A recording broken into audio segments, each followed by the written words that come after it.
Rapid fire round जो है वो हम खेल रहे हैं गाड़ी के साथ में, नहीं क्वेश्चन वाला रैपिड फायर राउंड खेल रहे हैं। दरअसल इंस्टाग्राम में मैंने लोगों को पूछा कि आपका स्विफ्ट के बारे में कोई डाउट है क्या, तो इतने सारे क्वेश्चन आ गए कि मेरे को बैठ के छांटने पड़े।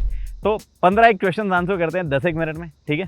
चलो, पहला सवाल है मोटो जूमर की ओर से, how is it as a first car to learn and later upgrade. देखो, अगर आपको नई गाड़ी सीखनी है, आपको अभी तक बिल्कुल भी चलाना नहीं आती है, Swift is a great car, बढ़िया है, कोई दिक्कत नहीं है। बट मेरा सजेशन ये है कि आपको ऑल्टो से स्टार्ट करना चाहिए, वो भी सेकंड हैंड। ऑल्टो एक ज़बरदस्त गाड़ी है और जिस तरीके का ओवरऑल कंट्रोल्स मैकेनिकली सॉर्टेड चीज़ आती है, कोई डिस्ट्रैक्शन नहीं है। उसको चलाओ, थोड़ा बहुत स्क्रैचेस लगाओ इधर उधर और सीखो, मज़ा एकदम आपको ज़बरदस्त आएगा और अच्छे से चलाना सीखोगे। उसके बाद में आप अपग्रेड करने की सोच सकते हो और शायद अपग्रेड करके स्विफ्ट ले सकते हो। अभिजीत भाई बोल रहे हैं कि हुड में इतना पैनल गैप क्यों है। आई थिंक वो इसकी बात कर रहे हैं, ये वाला हमें भी देख के पहले बार लगा कि यार ये क्या सिस्टम कर दिया मारुति ने। तो यहाँ पे देखा तो ब्लैक कलर की एक बीच में बिडिंग लगी हुई है जो कि हवा पानी मिट्टी अंदर जाने नहीं देगी।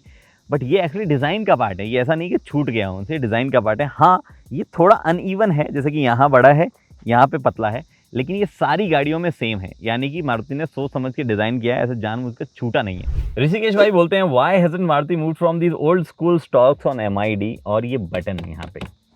अरे ऋषिकेश भाई, ऐसा कोई बड़ी बात थोड़ी है इसमें, पैसा बचता है भाई, पार्ट शेयरिंग करने से पैसा बचता है।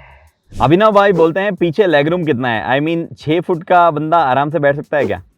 अभिनव भाई, ये आदमी 6 फुट का है और ये सीट अगर हार्ड होती तो इसको परेशानी होती, बट अभी सॉफ्ट है तो जस्ट टच होकर काम चल रहा है। ऊपर है स्पेस वैसे 6 फुट के आदमी के हिसाब से, लेकिन आगे वाली सीट जो है थोड़ा आराम से कंफर्टेबली बैठे हुए 5 फुट 10 इंच के इंसान के हिसाब से सेट है। 2 आदमी 6 फुट के आगे पीछे नहीं बैठ पाएंगे। तुम्हारी कोई राय है? कोई राय नहीं। ये अविरल भाई बोल रहे हैं बोनट दबता है क्या।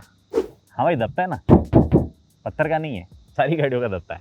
बट अगर आप पूछना चाह रहे हैं और ऐसा हल्का हल्का तो नहीं है, नहीं हल्का नहीं है। हिमालयन टेल्स कहते हैं बिल्ड क्वालिटी। वेल, एक चीज़ तो पहले मैं आपको बता दूं, ये जो हरकत है, अगर आपको कोई इंस्टाग्राम या यूट्यूब पे ऐसी हरकत करके बिल्ड क्वालिटी और सेफ्टी के बारे में बात कर रहा है, तो सेफ्टी वाली बात करने वाला तो आदमी जो है उसकी बिल्कुल मत सुनो, बिल्कुल सेफ्टी ऐसे नहीं नापी जाती। हाँ, बिल्ड क्वालिटी एक हल्का फुल्का अंदाजा लगाया जा सकता है।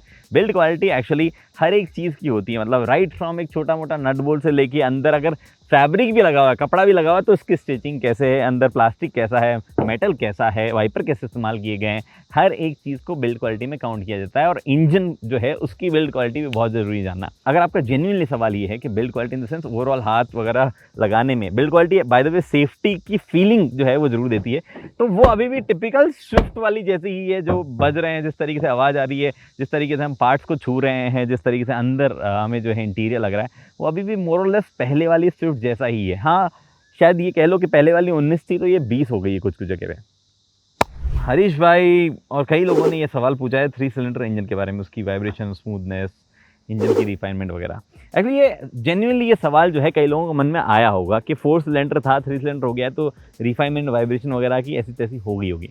मेरे भी मन में आया, मैंने इनफैक्ट बोला भी आपको उस वीडियो में कि ये एक बड़ा देखने वाला पॉइंट होगा, वॉकअराउंड वाली वीडियो में बड़ा देखने वाला पॉइंट होगा चलाते टाइम पे कि इंजन कैसा है।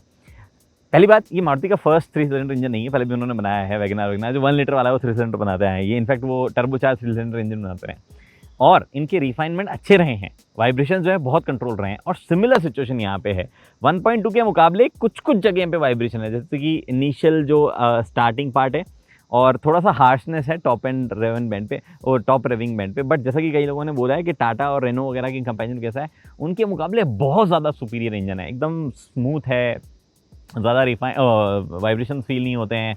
डिस्पाइट द फैक्ट कि कांच वगैरह पतले हैं और उतना ज़बरदस्त नॉइस इंसुलेशन नहीं किया गया है, फिर भी इंजन की आवाज़ कैबिन में नहीं एंटर करती है। तो उन मामलों में बहुत ही ज़बरदस्त इंजन ये है, कोई ज़्यादा शक करने वाली बात नहीं है। रिलायबिलिटी, इंजन नया है, पूरा सीरीज नहीं है, ज़्यादा कुछ कह नहीं सकते। बट जापानीज लोगों को हमने देखा है कि हमेशा सॉलिड चीज़ ही बनाने में यकीन रखते हैं, तो वो चीज़ जो है वो यहाँ पे बढ़िया होना चाहिए। बाकी I think more less engine के बारे में यही सवाल थे। हाइब्रिड कब आएगा, एंड एक और क्वेश्चन है कि वाई 3 सिलेंडर।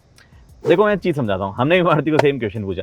पहली चीज़, वाई 3 सिलेंडर, ये तो हमने आते हुए देखा था कि होगा, क्योंकि ग्लोबल एमिशन नॉर्म्स वगैरह, गाड़ी का वजन कम करो, एमिशंस और बचाओ, ये सब चीज़ें, मतलब ओवरऑल इंजन का वेट कम करोगे तभी एमिशन जो है वो भी कम करने में हेल्प मिलेगी।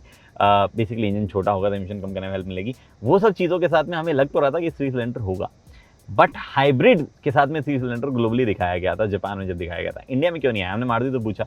तो उन्होंने तो ये बोला कि अरे आपको जब ऑलरेडी 24-25 का माइलेज मिल रहा है तो हाइब्रिड का आप करोगे क्या पे, जहाँ पे आप 35 का क्लेम कर रहे थे। तो देखो उनकी बात को एक बार साइड में रखो, उनको तो चलो नहीं मानते हो, तो कंपनी वाले हैं जो बोलना चाहे बोलेंगे। बट मेरे ख्याल से सीन ये है कि Maruti is very close to bring their electric car in India. तो एक बार की वो हो जाएगी तो जिनकी ज़्यादा रनिंग है वो कैटर करेंगे। अगर माइलेज से रिलेटेड ज़्यादा लोगों ने डिमांड की तो सीएनजी अभी तक उन्होंने नहीं लॉन्च किया है, अनवील नहीं किया है, तो सीएनजी जो है वो जल्दी लेंगे, क्योंकि इंजन सीएनजी के साथ काम तो कर ही सकता है। तो ये मेरे ख्याल से सिस्टम है। अनिरुद्ध भाई बोल रहे हैं स्ट्रक्चर कागज का है या पॉलीथीन का। मैं बताऊँ आपको, टाटा के स्टील का। आश भाई बोलते हैं कि वो क्लेम कर रहे हैं कि जापान एनकैप के हिसाब से स्विफ्ट 4 स्टार है, जो जे एनकैप में इंडियंस ट्रस्ट कर सकते हैं। देखो ट्रस्ट तो आप वैसे अगर ग्लोबल एनकैप को कर रहे हो तो बड़ी बात है, उनके भी पछड़े कम नहीं है। बट जापान स्पेक कार थोड़ी सी अलग है। फीचर्स के हिसाब से बहुत ज़्यादा एनकैप्स में रेटिंग दी जाती है। फीचर्स यहाँ भरे पूरे हैं, मतलब वो जो सीट बेल्ट रिमाइंडर के मिलते हैं, 6 एयरबैग ESP स्टैंडर्ड होने के पॉइंट मिलते हैं, वो सब ये गाड़ी स्कोर कर देगी। लेकिन जो बिल्ड क्वालिटी आप जो बोल रहे हो, जो सोचते हो, जिसका एक्चुअल में ट्रांसलेशन ये होता है कि क्रैश वर्दिनेस, ओवरऑल गाड़ी जो है वो जब क्रैश होगा तो कितना झेलेगी, जो अंदर का स्ट्रक्चर है, जो कैबिन है, वो कितना सेफ रहेगा, वहाँ पे मेरे ख्याल से सुजुकी ने कहा है कि उन्होंने हाई स्ट्रेंथ स्टील वगैरह लगाया है, बट कोई क्लेम ऐसा नहीं किया गया, कोई एनकैप में टेस्ट होने को गाड़ी नहीं भेजी गई है। जब भेजी जाएगी तभी उसके बारे में कुछ कहा जा सकता है। अनफॉर्चुनेटली मेरे को गाड़ी सिर्फ 5, 10, 15 घंटे के लिए दी गई है, वरना मैं भी क्रैश करके दिखाता आपको। इंडियन ड्राइव गाइड का कहना है भाई स्विफ्ट के 3 प्रोज और 3 कॉन बताओ सेम प्राइस में आने वाली गाड़ी कंपैरिजन में। 1 मिनट बताते हैं।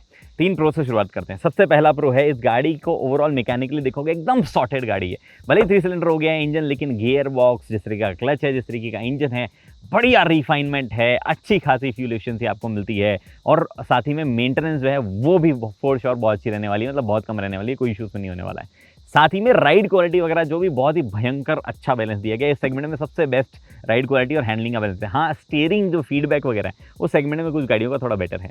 उसके बाद में दूसरा कौन, आई थिंक मारुति की जो ओवरऑल सर्विस सेंटर वगैरह है, जो वो बैकअप आपके पास में आता है, जो रीसेल वैल्यू का बैकअप आपको मिलेगा, वो बढ़िया चीज़ है।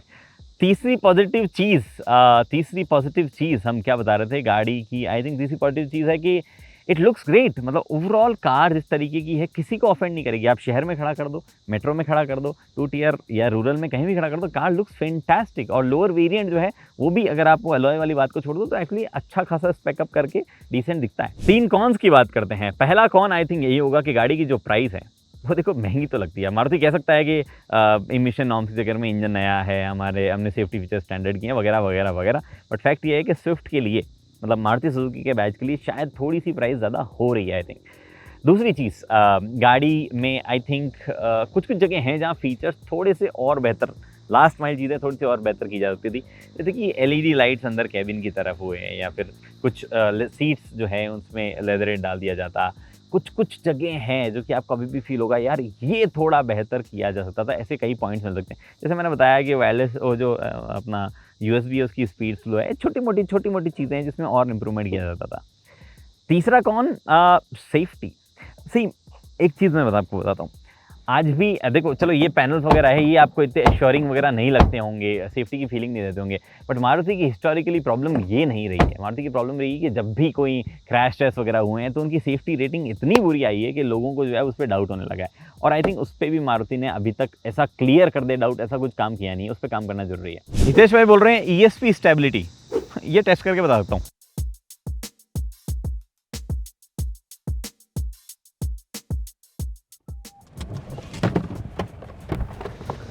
पता चल गया आपको, बढ़िया है। और लास्ट क्वेश्चन है, USA जाना बेटर है या कनाडा जाना बेटर है? युगांडा ट्राई करो आप।